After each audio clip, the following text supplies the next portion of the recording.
Hi, highway ലോക്സിന്റെ ഏറ്റവും പുതിയ വീഡിയോയിലേക്ക് എല്ലാവർക്കും സ്വാഗതം. ഈ ആഴ്ചത്തെ നമ്മുടെ ട്രിപ്പ് ഐദാഹോ എന്ന അമേരിക്കൻ സ്റ്റേറ്റിലേക്കാണ്. അപ്പോൾ നമ്മളങ്ങനെ ഒത്തിരി പോവാത്ത ഒരു സ്റ്റേറ്റ് ആണ് ഐദാഹോ. മറ്റു പല റൂട്ടുകളിലും പോകുമ്പോൾ ഐദാഹോ വഴി കടന്നു പോകുന്നുണ്ടെങ്കിലും ഐദാഹോയിലേക്ക് നമുക്കിത് രണ്ടാമത്തെ ട്രിപ്പാണ്. അപ്പം ഇതിന്റെ മുമ്പ് പോയ ട്രിപ്പ് നമ്മൾ വ്ളോഗ് ചെയ്തിട്ടില്ലായിരുന്നു. അപ്പോൾ ഒഫീഷ്യലി നമ്മുടെ വ്ളോഗിൻ്റെ അകത്ത് കൊണ്ടുവരുന്ന പുതിയൊരു സ്റ്റേറ്റ് ആണ് ഐദാഹോ. അപ്പോൾ ഈ റൂട്ടിന്റെ വിശേഷങ്ങളിലേക്ക് എല്ലാവർക്കും സ്വാഗതം.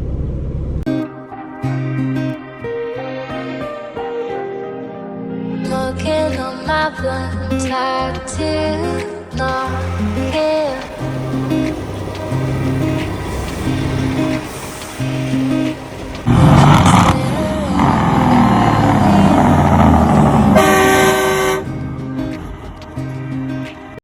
നമുക്ക് കൊണ്ടുപോകാനുള്ള ട്രെയിലർ വേണ്ട ഇപ്പം ഡേ ഡ്രൈവർ കൊണ്ടുപോകുന്നുള്ളൂ കേട്ടോ.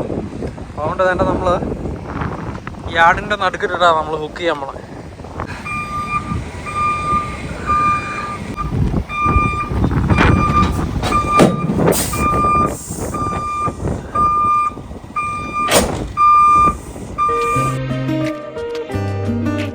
Looking on my blunt tattoo, not here.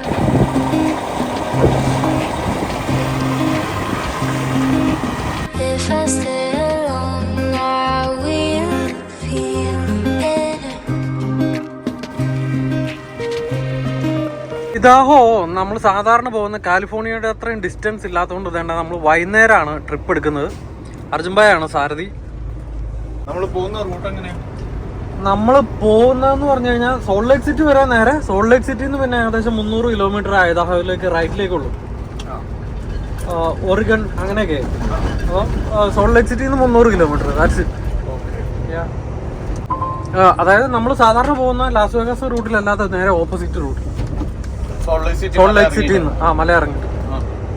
When I go outside, I'm speechless.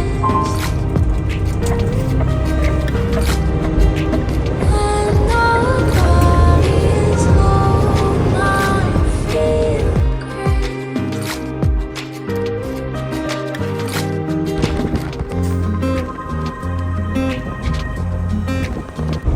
ടൊറന്റോയിലെ ട്രക്കിങ്ങിന്റെ ഇപ്പം നമുക്കറിയാമല്ലോ, ഒൻറ്റാറിയോയിലെ തന്നെ ഏറ്റവും വലിയൊരു കാനഡയിലെ തന്നെ ഏറ്റവും വലിയ ട്രക്കിങ്ങിന്റെ ഹബ്ബാണ് ടൊറന്റോ ഏരിയ. ഇപ്പോൾ ടൊറന്റോയിലെ ഏറ്റവും വലിയ ഏരിയയാണ് മിസിസാഗ ബ്രാംപ്ടൺ എന്ന് പറയുന്ന ഒരു സ്ഥലം. ഇഷ്ടംപോലെ ട്രക്കിംഗ് കമ്പനികളാണ് ഈ ഒരു മിസിസാഗ ബ്രാംപ്ടണെ ബേസ് ചെയ്തിട്ടുള്ളത്. ഇപ്പോൾ നമ്മളിപ്പോൾ പോകുന്ന റൂട്ടിൻ്റെ അപ്പുറത്തുനിന്നും ഇപ്പുറത്തുനിന്നും ഒക്കെ ട്രക്കിംഗ് കമ്പനികളും അവരുടെ യാർഡുകളും എല്ലാം ഇഷ്ടംപോലെയുള്ള സ്ഥലമാണ്.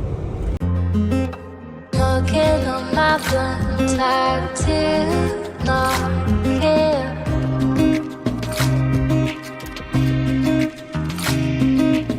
If I stay alone, I will feel it.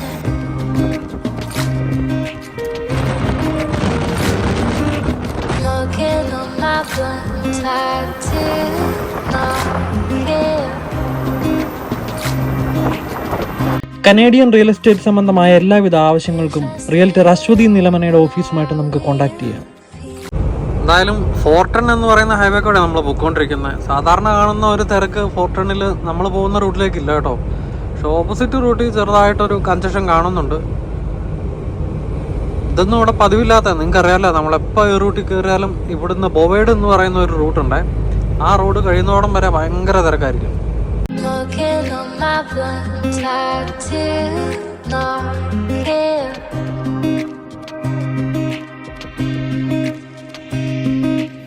If I stay alone, I will feel it.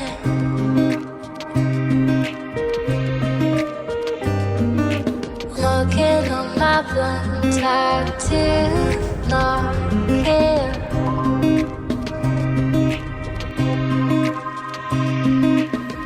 ഏകദേശം 12:45 1 മണി ആകുമ്പോഴത്തേക്ക് നമ്മുടെ അർജുൻഭായ് ബോർഡർ എത്തിച്ചിട്ടുണ്ട് കേട്ടോ. അതിനാ പറ്റിയ ബ്രോ ബോർഡർ താമസിച്ചേ? മാനിഫെസ്റ്റ് കിട്ടിയില്ലായിരുന്നു. അതിപ്പോഴാ ക്ലിയർ ആയത്. നമ്മളെ ഗ്യാസ് സ്റ്റേഷനിൽ ഒരു 2.5 മണിക്കൂർ വെയിറ്റ് ചെയ്തു. പിന്നെ ഇവിടെ എത്തി. പാലത്തെ കയറിയപ്പോഴാ ലൈനപ്പ് തുടങ്ങി. അതല്ലേ? അതുവരെ കുഴപ്പമൊന്നുമില്ല. ഓ 2 മണിക്കൂർ വെയിറ്റ് ചെയ്യണ്ടാവുന്നു ബോർഡർ ക്ലിയർ ചെയ്യാനല്ലേ? 2.5 മണിക്കൂറിന്റെ മേലെ. ഇനിയിപ്പോ ലോഡ് താമസിച്ച തന്നെയായാലും നമ്മളെ കുറ്റം പറയാൻ പറ്റില്ലല്ലോ. ബോർഡറിൽ ഇങ്ങനെ കൊറേ നേരം കിടക്കേണ്ട വന്നു കേട്ടോ. ഒരു പയ്യെ കയറ്റി വിടുന്നത്.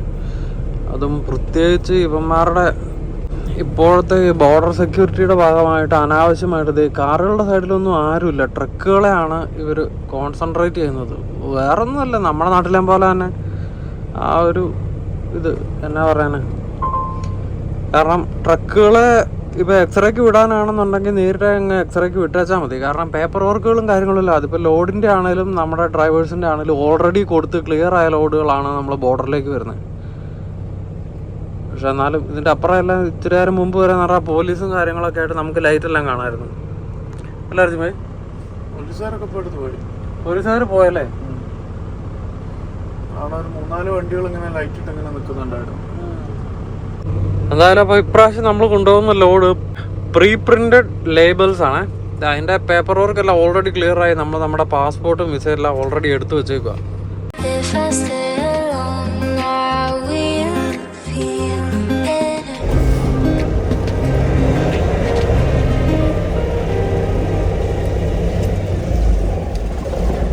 How are you today? All good, officer. How are you? Good, thank you. Guys, what do you have? Pre-printed labels. Does anybody need a 994? Me. Okay. I paid all right. Okay, we'll get you a new one. Okay. You turn on your flashers. Yes.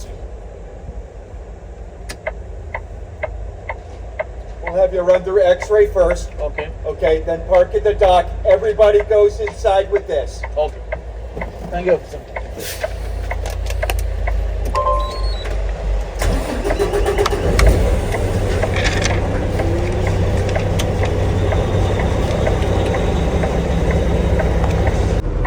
അപ്പോൾ നമ്മുടെ Arjun ഭായിക്ക് I-94 എന്ന് പറയുന്ന സാധനം പുതുക്കേണ്ടതുണ്ടായിരുന്നു. I-94 ഒക്കെ എന്നാന്നുള്ളത് നമ്മൾ നേരത്തെ പറഞ്ഞിട്ടുണ്ടല്ലോ. അപ്പം അതോടൊപ്പം തന്നെ നമ്മൾ എക്സ്റേയും കൂടെ കഴിഞ്ഞിട്ട് വേണം I-94 പുതുക്കാൻ പോകാൻ. എന്തായാലും എക്സ്റേക്ക് വണ്ടി കൊണ്ടുവന്ന് നമ്മൾ ഇതുവരെ നമ്മുടെ വ്ളോഗിൽ കാണിച്ചിട്ടില്ല. അപ്പോൾ ഇപ്രാവശ്യം നമുക്കത് കൊണ്ടുവരാം. ഈ കാണുന്ന പോലെ ബോർഡറിൻ്റെ ഓഫീസുകളൊക്കെ ഉള്ള ഒരു സൈഡിൽ കൂടെയാണ് നമുക്ക് എക്സ്റേക്ക് വേണ്ടിയിട്ട് പോകേണ്ടത്. എനിക്ക് തോന്നുന്നു ഇന്നത്തെ ഒരുമാതിരിപ്പെട്ട എല്ലാ വണ്ടികളെയും അവർ എക്സ്റേക്ക് വിടുന്നുണ്ട്. അപ്പം മുമ്പിൽ എങ്ങനെയുണ്ട് ക്യൂ എന്നുള്ളത് പോയി നോക്കാം. ഇല്ലല്ലോ, നമ്മുടെ പ്രതീക്ഷ തെറ്റിച്ചുകൊണ്ട് അങ്ങനെ ഒത്തിരി വണ്ടികൾ എക്സ്റേക്ക് ഇല്ല കേട്ടോ. ഇപ്പോൾ പോയാൽ കെൻവർത്ത് എക്സ്റേ കഴിഞ്ഞിട്ട് പോകുന്നതാ. അപ്പം നമ്മൾ പോകുമ്പോഴത്തേക്കും വലിയ ലൈനപ്പ് ഒന്നുമില്ല, അതുകൊണ്ട് പെട്ടെന്ന് എക്സ്റേ കഴിയുമായിരിക്കും. ഇത് ആ കാണുന്ന ബിൽഡിങ്ങിൻ്റെ അകത്തൊക്കെ കയറ്റി ഇറക്കിക്കൊണ്ടാണ് നമുക്ക് എക്സ്റേക്ക് പോകേണ്ടത്. തിരിച്ച് കാനഡയിലേക്ക് കയറാനും വലിയ ലൈനപ്പാട്ടോ അത് നോക്കിയേ. ഇപ്പം നമ്മൾ മുമ്പിൽ കാണുന്ന നമ്മുടെ സ്ക്രീനിൽ കാണുന്ന ആ ലൈനപ്പ് മുഴുവൻ തിരിച്ച് കാനഡയിലേക്ക് കയറാനുള്ള ലൈനപ്പാണ്. അപ്പോൾ 2 രാജ്യങ്ങളും അങ്ങോട്ടും ഇങ്ങോട്ടും ബോർഡറിൽ പണി കൊടുത്തുകൊണ്ടിരിക്കുക. എന്നാ ചെയ്യാൻ, വെറുതെ ട്രക്കേഴ്സാണ് ഇതെല്ലാം കിടന്ന് സഹിക്കുന്നത്.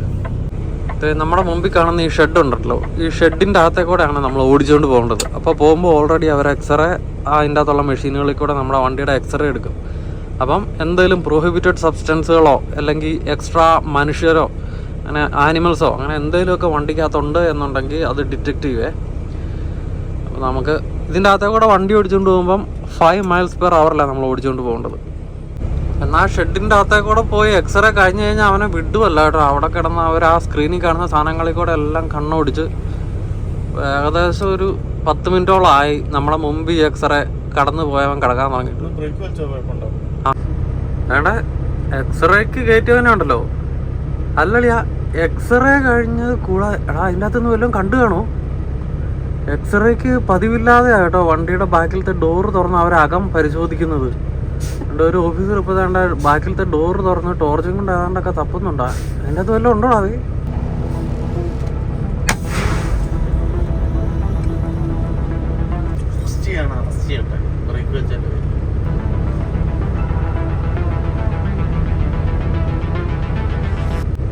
സാധാരണ ഇങ്ങനെ വണ്ടിക്കകത്ത് എന്തെങ്കിലും ഉണ്ടോ എന്ന് പരിശോധിക്കുന്നതേ അവർ ഡോക്കിൽ വിടുകയായിരുന്നേ. അപ്പോൾ ഡോക്കിൽ വിട്ടിട്ട് സാധനങ്ങളെല്ലാം പുറത്തിറക്കി അവർ പരിശോധിക്കുക പതിവ്. ഇങ്ങനെ എക്സ്റേയിൽ ഇങ്ങനെ കയറി തപ്പുന്ന ഒരു പതിവില്ല കേട്ടോ. എനിക്ക് തോന്നുന്നു ഓഫീസർ പുതിയ പയ്യനാന്നാണ്. പുത്തനച്ചല്ലേ പുരപ്പുറം തൂക്കുന്ന നമ്മളെ നാട്ടിൽ പറയാറ്. ഏണി വെച്ചെന്തിനാ അതിന്റെ അകത്ത് കയറിയെന്ന് മനസ്സിലാവും. അല്ലാണ്ട് കയറാൻ അറിയത്തില്ല.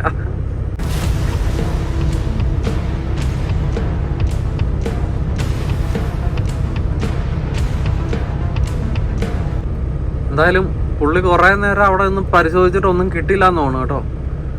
അതുകൊണ്ട് തന്നെ സീല് പൊട്ടിച്ച സ്ഥിതിക്ക് ബോർഡറിൽ സീല് പൊട്ടിച്ചു കഴിഞ്ഞാൽ ബോർഡറിൻ്റെ ഒരു സീല് അവർ വീണ്ടും ഇടും. എന്നാലേ ആ ലോഡിന് മുന്നോട്ട് പോയി അവിടെ ഡെലിവറി ഒക്കെ ചെയ്യാൻ പറ്റുള്ളൂ. അല്ലെ ഡെലിവറി അക്സെപ്റ്റ് ചെയ്യുന്ന സ്ഥലത്ത് അവർ സീല് പൊട്ടിച്ചെന്ന് പറഞ്ഞാൽ ഇത് സാധനം എടുക്കേണ്ട കാര്യമില്ലല്ലോ. അയാൾ സീല് തിരിച്ചുകൊണ്ട് ഇട്ട സ്ഥിതിക്ക് അതിൻ്റെ അകത്ത് പ്രശ്നമൊന്നും ഇല്ല എന്നുള്ളതാണ് നമ്മൾ മനസ്സിലാക്കേണ്ടത്. എന്തായാലും മറ്റവനിപ്പോൾ പോയി നമുക്ക് ഗ്രീൻ തെളിഞ്ഞു. അപ്പോൾ നേരെ എക്സ്റേക്ക് കയറാം. എക്സ്റേക്ക് കയറുമ്പം 5 miles/hour ഈ അകത്ത് കാണുന്ന ആ ലൈനിൻ്റെ അകത്തേക്കൂടെ വണ്ടി ഓടിച്ചുകൊണ്ട് പോകുക എന്നുള്ളതാണ് നമ്മൾ ചെയ്യേണ്ടത് കേട്ടോ.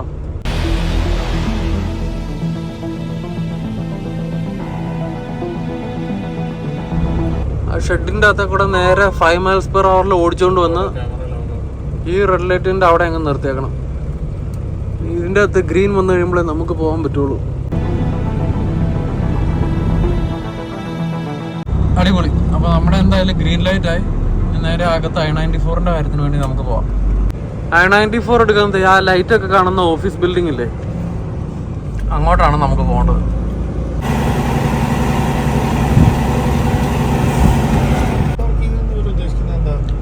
നിങ്ങളുടെ അപ്പുറം വേറെ ഇവിടെ വരുന്നു. അപ്പോൾ അതേണ്ട വണ്ടി നമ്മൾ ഇവിടെ പാർക്ക് ചെയ്തിട്ട് നേരെ ഓഫീസിൻ്റെ അകത്തേക്ക് പോകാം കേട്ടോ. ഓഫീസിൻ്റെ അകത്ത് നമുക്ക് വീഡിയോ ഒന്നും എടുക്കാൻ പറ്റിയല്ല. അതുകൊണ്ട് ഓഫീസിൻ്റെ അകത്തുനിന്നുള്ള വീഡിയോസ് ഒന്നും കാണിക്കല്ല. നമ്മൾ I-94 പുതുക്കിയിട്ട് പുറത്ത് വന്നിട്ട് ബാക്കി വിശേഷങ്ങൾ പറയാം.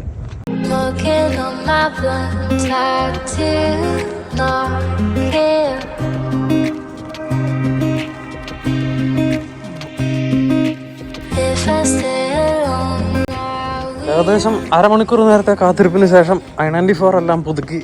അപ്പോൾ തന്നെ ഷിഫ്റ്റ് മാറാനൊക്കെ സമയമായി. അപ്പോൾ നമുക്ക് നേരെ പോയി അടുത്തുള്ള ട്രക്ക് സ്റ്റോപ്പിൽ നിന്ന് കാപ്പിയൊക്കെ എടുത്ത് പല്ലൊക്കെ തേച്ച് ഷിഫ്റ്റ് മാറിയേക്കാം.